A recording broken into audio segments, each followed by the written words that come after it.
Roughly half the world's languages are currently endangered, and there are thousands of activists and researchers out there right now trying to save them.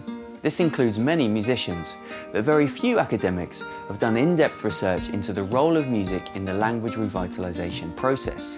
My PhD is helping to fill this gap by looking at the ways in which music is helping the critically endangered language of Jériä in my home island of Jersey. My fieldwork has involved 4 applied ethnomusicology projects. Firstly, a pop-folk band called Badlabek who sing in Jériä. I also ran a project in primary schools teaching one particular Jériä song with the help of a secret agent singing toad. This helped me to form a choir, who then went on to perform the song at a special public event. And the final project involved collaborative songwriting between local musicians and Jériä speakers. I'm currently still writing up my findings, but the ethnographic evidence is very encouraging of my central thesis, which is that music can, and often should, be a useful strategic element within wider plans to save endangered languages.